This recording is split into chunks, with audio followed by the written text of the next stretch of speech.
Bueno, en este módulo vamos a hablar de mediastino, de patología mediastinal, y vamos a hacer hincapié, como ya vamos a ver, en tumores más frecuentes y patologías más frecuentes. Como definición, el mediastino es el espacio que se encuentra entre las pleuras mediastinales y fíjense que tiene como forma de reloj de arena. A su vez hay una clasificación que es la clasificación de Burkel, que clasifica este mediastino en un mediastino anterior, un mediastino medio y un mediastino posterior. Entonces, pasando al grafiquito que traté de hacerles para simplificar qué es lo que tiene cada, digamos, región del mediastino, vemos como por delante se encuentra el esternón, por el esternón hasta la región anterior cardíaca, ¿sí? Donde están donde comienzan el pericardio. Entonces, entre el esternón y el corazón tenemos el mediastino anterior, que como órgano importante y donde vamos a hallar las patologías más frecuentes es el timo. Además de esto, tenemos los ganglios linfáticos y el callado aórtico. El mediastino medio, que comienza en el pericardio cardíaco y finaliza a nivel esofágico, vamos a tener el esófago, la tráquea, los cilios pulmonares, los ganglios, ¿sí? Que son vamos a ver patologías más frecuentes, el corazón y el pericardio. Y por detrás del esófago hasta la columna vertebral vamos a tener el mediastino posterior, donde lo que predomina son las estructuras nerviosas, por lo cual se va a encontrar el nervio vago, la cadena simpática, tenemos el conducto torácico, que es el que, digamos, a donde drena toda la linfa que produce el cuerpo, los ganglios paravertebrales, la aorta descendente y la vena ácidos. Por debajo, el límite inferior del mediastino es todo el diafragma, y por arriba tenemos la primer costilla y la escotadura yugular del esternón. Entonces, todo síndrome mediastínico nos va a hablar de, según la región, distintos síntomas y signos que puede presentar el paciente, que nos van a decir, bueno, si el paciente presenta tal signo, sintomatología, yo puedo pensar de que hay algo en el mediastino anterior que está siendo colapsado o a su vez está generando un efecto de masa, ¿sí? Lo mismo en el medio y lo mismo en el posterior. Entonces, el síndrome mediastínico es producido por la compresión de uno o varios órganos del mediastino, que va a dar diferentes signos y síntomas como dolor retroesternal, dinea por compresión traqueobronquial, cefalea por compromiso venoso, hasta el edema en esclavina, que ahora vamos a mencionar. Entonces, como síndrome mediastínico superior, que va a comprimir todo lo que es a nivel de la primera costilla, la escotadura esternal, todo lo que es la región superior del mediastino, el paciente cuando presenta alguna patología con compresión de dicha zona va a presentar cefalea, somnolencias, zumbidos, vértigos, aumento del diámetro cervical por compresión de la vena cava superior, ¿sí? Que es el típico edema en esclavina. El paciente va a tener una región cervical ancha, el paciente va a estar cianótico porque va a haber compresión, ¿sí? De las venas yugulares, va a haber ausencia de Kussmaul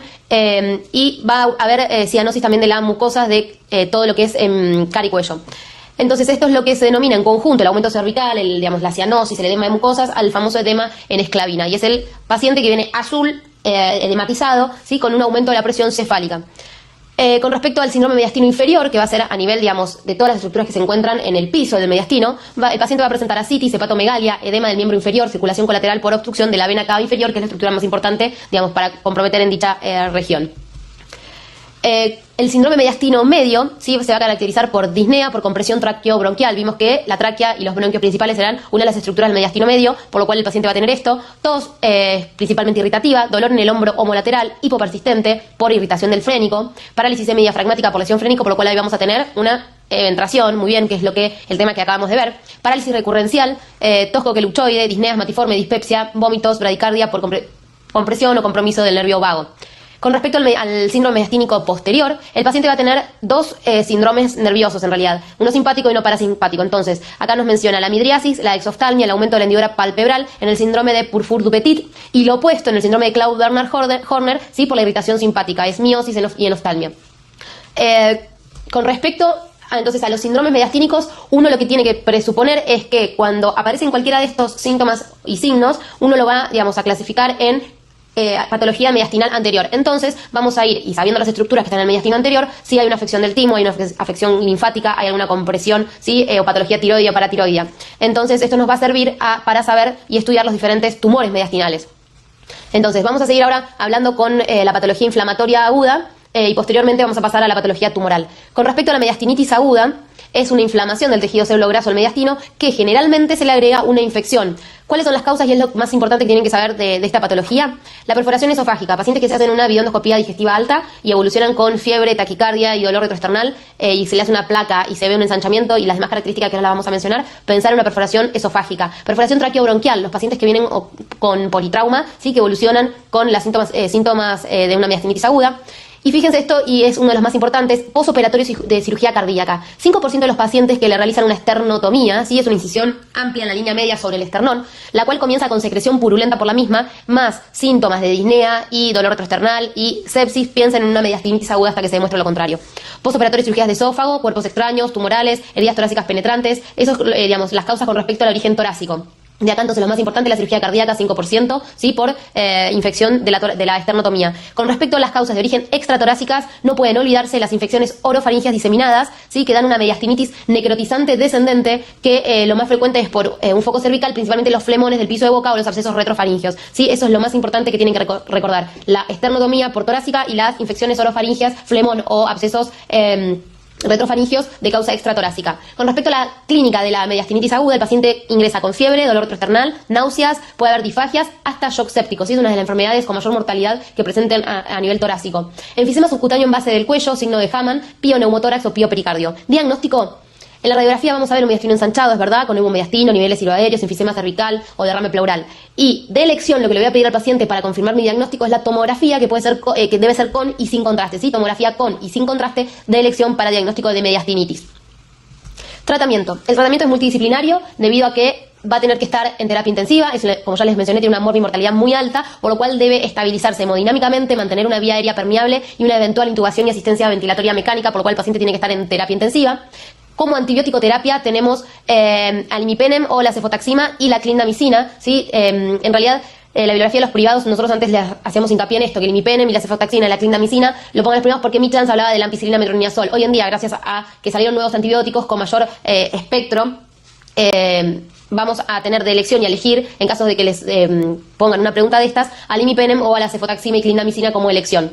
El tratamiento de la causa va a tener que ser en paralelo, obviamente, a toda la estabilidad hemodinámica del paciente. Por ejemplo, en casos de causa extratorácica por infecciones orofaringias, ¿sí? Drenaje del flemón amigdalino, drenaje del absceso retrofaringio. En casos de perforaciones, por ejemplo, toracotomías homolaterales al sitio de la lesión o homolaterales al sitio del derrame, donde uno presupone que viene el origen de la perforación bronquial, traqueal, ¿sí? Y también esofágica. Fíjense, a nivel, en las perforaciones traqueales se puede cerrar, digamos, la pared con algún músculo. Y en las perforaciones del bronquio fuente se pueden hacer cierres directos y parches con pericardio o grasa pericárdica. Nadie le va a preguntar cuáles son los tratamientos específicos de cada perforación, pero sí sepan de que, digamos, es un tratamiento multidisciplinario con terapia intensiva, antibióticos de amplio espectro y cirugía específica con respecto a la causa de la mediastinitis. Y ahora finalmente pasamos al tema tumoral, ¿sí? Los tumores mediastinos también los clasificamos en anterior, medios y posteriores, porque vimos que según la clínica, con los síndromes que vimos al comienzo del tema, vamos a poder presuponer dónde se encuentra la patología de base.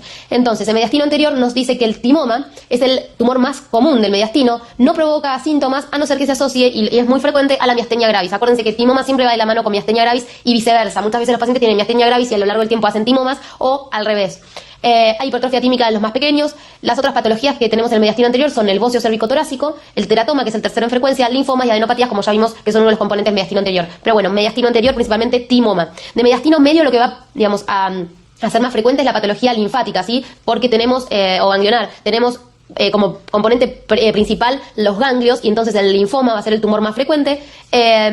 En general es de tipo Hodgkin, 60%, y bueno, y además de esto tenemos adenopatías que pueden ser inflamatorias, inespecíficas, los quistes broncogénicos y pericárdicos y el cáncer de esófago. Y en el mediastino posterior, como vimos que lo principal, digamos, el principal componente era la parte nerviosa, los principales tumores van a ser los tumores nerviosos, los tumores neurogénicos, que proceden de la cadena simpática o parasimpática y los nervios intercostales. Representan 15% de los tumores mediastínicos en el adulto y 50% en los niños. En general, los niños suelen ser malignos y en los adultos benignos. Los neurinomas, que se dan aproximadamente entre los 20 y los 30 años, ¿sí? Los neurofibromas, en la enfermedad de Borne-Kinghausen, que pueden transformarse en neurosarcomas.